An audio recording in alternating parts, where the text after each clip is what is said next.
నమస్తే, welcome to news AP. బీసీల అభ్యున్నతికి పాటుపడిన పార్టీ తెలుగుదేశం పార్టీ అని ప్రత్తిపాడు ఎన్డీఏ కూటమి అభ్యర్థిని వరుపుల సత్యప్రభారాజా అన్నారు. ప్రత్తిపాడు మండలం ఏలూరు గ్రామంలో ఏర్పాటు చేసిన వెనకబడిన వర్గాల సమావేశంలో ముఖ్య అతిథిగా పాల్గొన్న ఆమె మాట్లాడుతూ బీసీలు ఆర్థికంగా, రాజకీయంగా, సామాజికంగా అన్ని రంగాల్లో ఎదగడానికి తోడ్పడిన పార్టీ తెలుగుదేశం పార్టీ అని అన్నారు. బీసీలందరూ తెలుగుదేశం పార్టీలో బీసీలకు ఇచ్చే ప్రాధాన్యతను గుర్తించి తెలుగుదేశం పార్టీకి ఓటు వేయాలని కోరారు. మీరంతా ఐక్యంగా టీడీపీని బలపరిచి ఎన్డీఏ కూటమికి విజయానికి కృషి చేయాలన్నారు. ఈ కార్యక్రమంలో జనసేన నియోజకవర్గం ఇన్ఛార్జ్ వరుపుల తమ్మయ్యబాబు, టీడీపీ నాయకులు కొమ్ముల కన్నబాబు, పల్లా గోపి, అమరాది రామచంద్రరావు, నియోజకవర్గ తెలుగుదేశం, జనసేన, బీజేపీ నాయకులు, కార్యకర్తలు, అభిమానులు పెద్ద సంఖ్యలో పాల్గొన్నారు.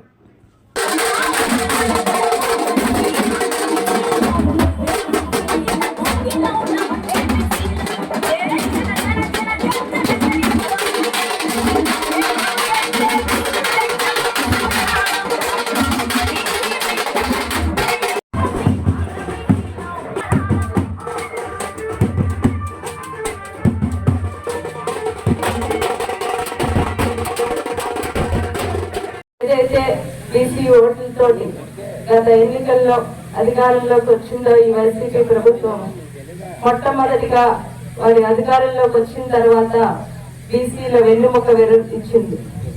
మీరందరూ చూసుకుంటే ఒక్కసారి మన తెలుగుదేశం ప్రభుత్వం అధికారంలో ఉన్నప్పుడు బీసీలకు ఎన్నో సంక్షేమ పథకాలు ప్రవేశపెట్టడం జరిగింది మన చంద్రబాబు నాయుడు గారు.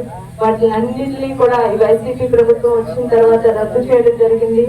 అదేవిధంగా బీసీ సబ్ప్లాన్లని దారి మళ్లించాయి. ఎంతో మంది బీసీ నాయకులను, మాజీ బీసీ మంత్రులను వేధించి ఈ ప్రభుత్వం అధికారంలోకి వచ్చిన తర్వాత ఆర్థికంగా వారిపై కేసులు పెట్టడం, ఆర్థికంగా నష్టం చేసి ఎందరం ప్రత్యక్షంగా చూడడం జరిగింది. అదే మన తెలుగుదేశం ప్రభుత్వం అయితే వారి బీసీ నాయకులను ఎంతో ఆదరించి ఇప్పుడు జరుగుతున్న అన్యాయాన్ని గురించి వారు మన చంద్రబాబు నాయుడు గారు బీసీలను ఆదరించాలి, వారికి ఒక అండ నిలబెట్టాలి అనే ఉద్దేశంతో మేనిఫెస్టోలో ఒక రక్షణ చట్టం అన్నది తేవడం జరిగింది. అదేవిధంగా మొన్న మన చంద్రబాబు నాయుడు గారు, పవన్ కళ్యాణ్ గారు కలిసి ఉమ్మడి మేనిఫెస్టోలో కూడా బీసీ డిక్లరేషన్ అనేది ఒకటి ప్రవేశపెట్టడం జరిగింది.